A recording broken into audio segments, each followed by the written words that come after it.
eh bien, arrête d'être indépendante et sois submissive et deviens une traditional housewife. Fais à manger. Forget the career, you know. Puis tous ces conseils-là, finalement, qui nous sont donnés sur les médias sociaux, est-ce qu'ils sont personnalisés à nous? Tu sais, j'ai été et je suis une femme très indépendante, très forte, mais ça ne m'empêche pas d'être d'autres choses aussi. Donc des fois, c'est pas nécessairement que on est masculine ou on n'accepte pas l'aide des autres, c'est qu'on n'a pas encore eu la chance de voir d'autres côtés de nous.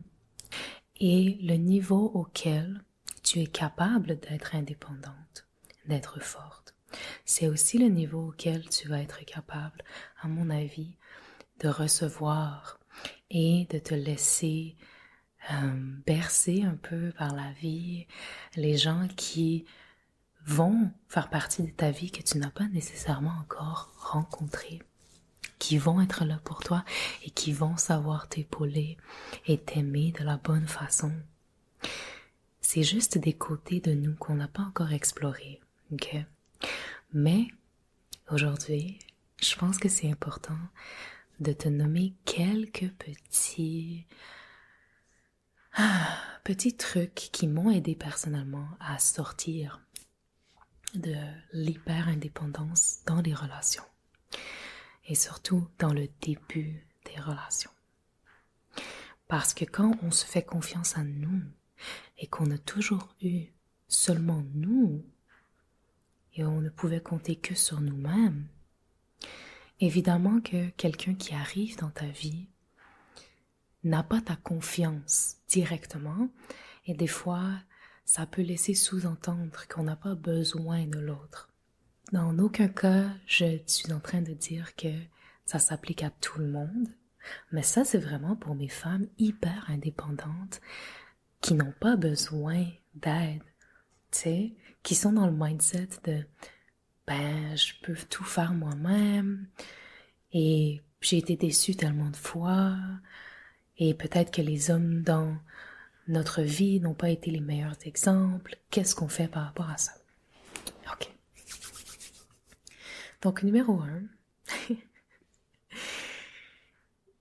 je pense que il faut garder un œil ouvert et savoir différencier quelqu'un qui veut prendre soin de nous versus quelqu'un qui veut nous impressionner. Donc, quelqu'un qui veut nous impressionner le fait pour eux-mêmes. Et la raison pour laquelle ça nous conserve dans une énergie indépendante et ça nous garde dans une espèce de division dans l'équipe, c'est dans la relation finalement. Si le partenaire essaie d'impressionner, les résultats qu'il recherche, c'est la satisfaction personnelle. Cette fille-là me veut, tu sais. Quelqu'un qui essaie de t'impressionner, qui parle de qu'est-ce qu'il a accompli, qui te dit, tu sais, ah, moi, je veux m'acheter une Lamborghini, je suis vraiment partie de rien, j'ai 45 villas à Miami, tu sais, là, je donne des exemples qui, non, peut-être pas lieu, là, c'est très extrême, mais quelqu'un qui parle beaucoup de ses accomplissements, quelqu'un qui cherche la validation des autres et de ceux qu'il ne croit comme étant pas accessibles. Et souvent, c'est ça, c'est que si, surtout, tu n'as pas encore confiance en toi et tu ne vois pas, si tu ne réalises pas encore la valeur que tu as, mais les autres le voient, right? C'est pas parce que toi, tu manques de confiance en toi que les autres ne voient pas ta valeur. Et que tu tombes sur quelqu'un qui essaie de t'impressionner parce qu'il te trouve belle, il pense que tu es intéressante, il se dit « ce genre de fille-là ne sera jamais attirée par moi hein. ». Il arrive dans cette relation pour se prouver que oui, finalement, tu peux être attiré par lui. Et toute la logique de cette relation, c'est est-ce que moi je suis capable d'attirer ce genre de fille? Mais à l'inverse, il y a des gens pour qui la relation, c'est de care pour les autres. C'est qui vont arriver dans ta vie pour prendre soin de toi. Et c'est là qu'il y a vraiment comme une chimie, il y a vraiment un échange. Parce que non seulement il y a plus d'action, il y a moins de mots, mais les mots ont plus de valeur. Et les mots vont parler au on. Pas juste je fais ça, j'ai tant d'argent dans mon compte en banque. On rit, mais c'est des choses qu'on voit quand même au quotidien, tu sais. Puis je pense que là en ce moment, tu sais, je m'adresse aux femmes, mais ça peut être dans les deux cas aussi.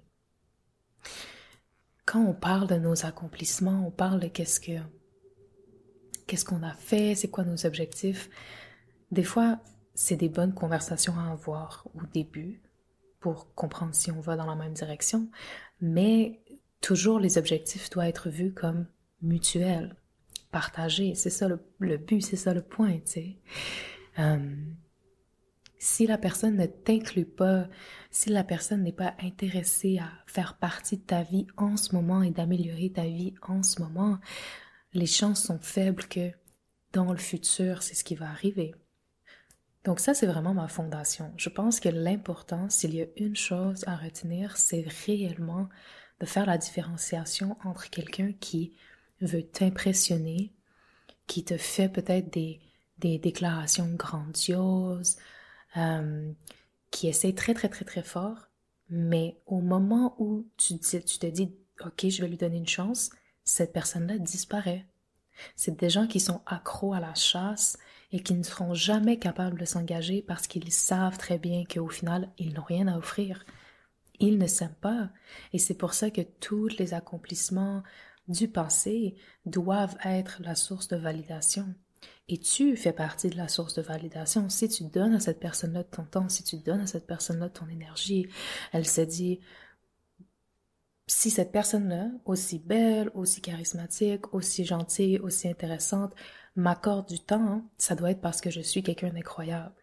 Mais la réalité des fois, c'est que tu ne sais pas à quel point tu as de la valeur, tu sais. Tu ne mets pas assez de valeur sur ton temps, tu ne mets pas assez de valeur sur toi. Et des fois, c'est juste pourquoi tu donnes ce temps à ces personnes. C'est pas parce qu'ils sont incroyables, c'est parce que tu essayes très fort de rencontrer quelqu'un, tu donnes des chances, tu es ouverte d'esprit, tu sais. Et c'est pour ça qu'on dit, s'il voulait, il le ferait.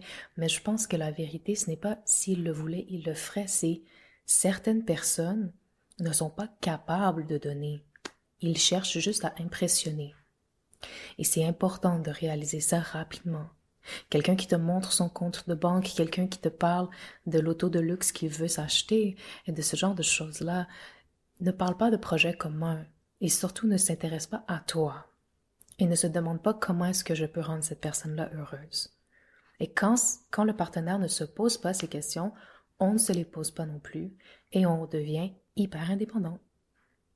Et la personne devient juste un symbole de oui, je suis capable d'être en relation. Peut-être que la personne look good, peut-être que la personne est attirante physiquement. Fine. Mais au-delà de ça, il n'y a rien. Il n'y a rien, c'est vide.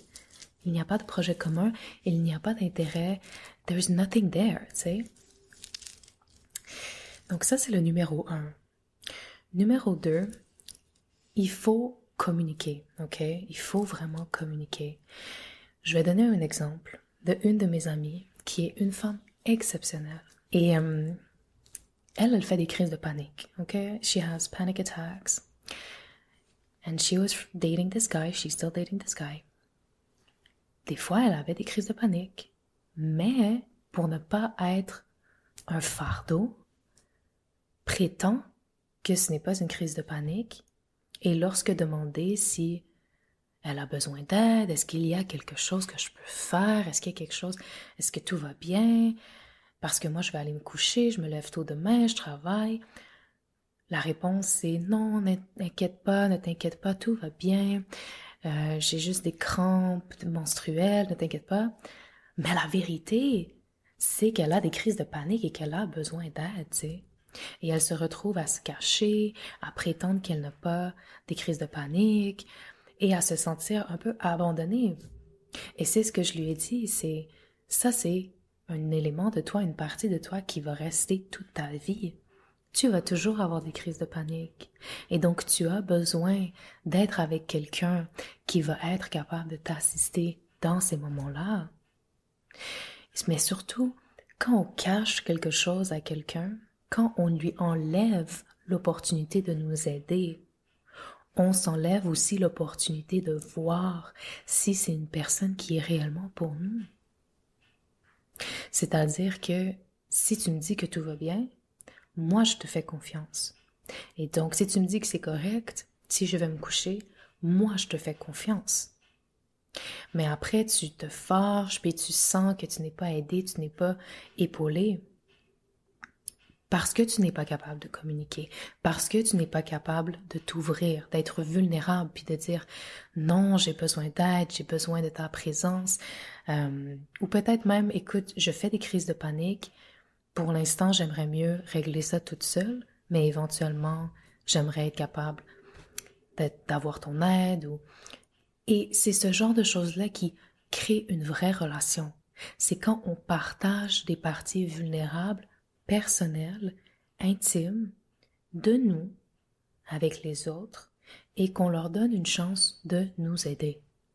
C'est pour ça que les relations où c'est toujours tout va bien, des fois les gens ont tendance à dire on ne se chicane jamais, donc la relation est parfaite, right? Et je pense que c'est intéressant parce que les chicanes, bon, puis on se demandait ça aussi avec mon ami aussi. Qu'est-ce que c'est qu'une chicane finalement? C'est un désaccord, c'est quelque chose qui peut-être nous met mal à l'aise, mais j'ai l'impression qu'une chicane, c'est plutôt quand on essaie de faire sentir à l'autre comment on se sent par un manque d'intelligence émotionnelle. On est fâché, donc on veut fâcher l'autre, on l'insulte, on crie, on est passif-agressif pour que l'autre sente comment on s'est senti, alors qu'une conversation peut être difficile. Et ça peut sembler comme une chicane parce qu'on n'est pas nécessairement d'accord. Mais tant que l'intention est de s'ouvrir et d'être vulnérable, je pense que ça vaut la peine d'en avoir. Des situations comme ça où est-ce qu'on se sent pas nécessairement à l'aise. Toi, ta zone de confort, c'est de prendre soin de toi-même, de pas demander d'aide, tu sais. Puis je suis fière que tu aies été capable de faire tout ça. Vraiment, fondamentalement.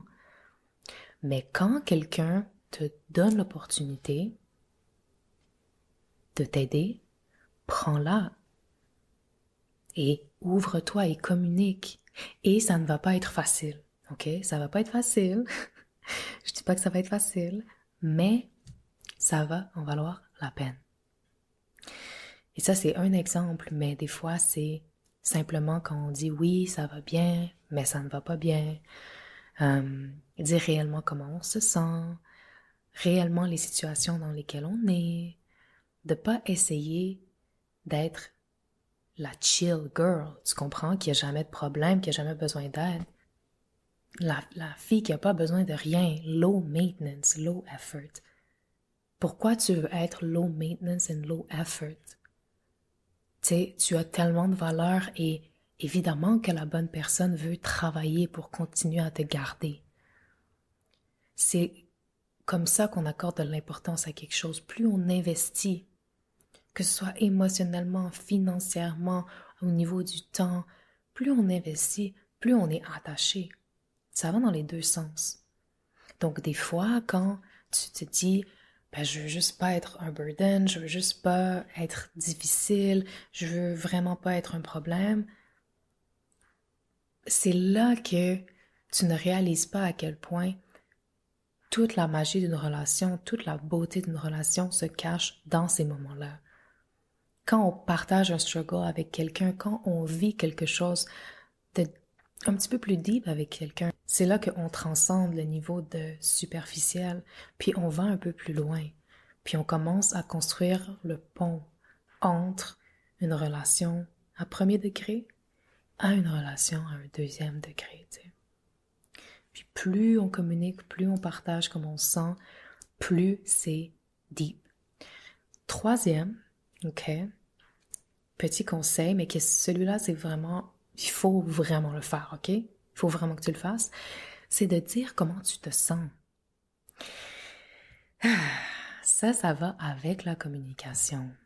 Mais je sais pas pourquoi certaines personnes, en fait, j'ai déjà été cette personne, donc je sais pourquoi pour moi. Mais pour toi, je sais pas c'est quoi la raison. Des fois, on trouve ça difficile de partager comme on se sent. Et ça nous fait cringe, tu sais. Ça nous fait sentir comme, de une part, parce qu'on ouvre la porte à se faire rejeter, mais d'une autre part, parce que des fois, c'est qu'on a ouvert nos cœurs auparavant, on a dit comment on se sentait et ça s'est mal fini, tu sais. Et c'est là qu'il faut être courageux, c'est là qu'il faut être forte et c'est pour ça que je dis, il faut pas cancel complètement ton côté indépendant, fort, résilient, capable, parce que sans ça, tu vas abandonner rapidement. Que ce soit dans les relations, dans la vie, on a besoin de ce petit côté-là, tu sais. Il faut y faire attention, mais il faut le dire comme on le sent. Est-ce que tu dis à ton partenaire que tu ne t'es jamais senti comme ça auparavant, que c'est la personne qui a le plus de valeur à tes yeux, que tu ferais tout pour lui, pour elle, que tu ne fais que penser à lui ou elle, que tu sens dans ton ventre de la chaleur, de l'amour, des papillons. Puis c'est tellement beau, tu sais, c'est ça qui cultive aussi un, un jardin, j'ai envie de dire, comme quelque chose qui est secret entre toi et ton partenaire parce que ces émotions-là, c'est pas juste comme je t'apprécie bien, tu es nice, tu es une bonne personne. Ça, c'est des choses qu'on dit à nos connaissances. Tu sais, c'est aussi d'amener l'intensité émotionnelle à un niveau qui est exclusif à votre relation. Donc ça aussi, ça fait partie de la communication. C'est très important de dire comment on se sent. C'est très important.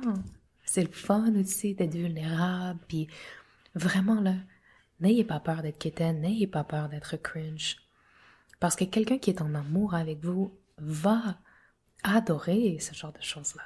OK? Et si toi, tu as des jugements, passe par-dessus et partage peut-être à ton partenaire que tu te sens pas à l'aise de dire ces choses-là, mais tu aimerais les dire. Tu peux expliquer aussi pourquoi tu te sens, comment tu te sens. Et ton partenaire va t'aider à te sentir plus à l'aise, peut-être, à communiquer. Et encore une fois, la relation devient beaucoup plus intéressante. Sur ce, j'espère que cette vidéo t'a bien plu. S'il t'a plu, on like. Ok, laisse-moi un commentaire. Et j'espère que ces mots vont résonner dans ta tête. Fais-toi confiance. Tu es déjà le full package. Mais là, il faut juste redistribuer les énergies, ok?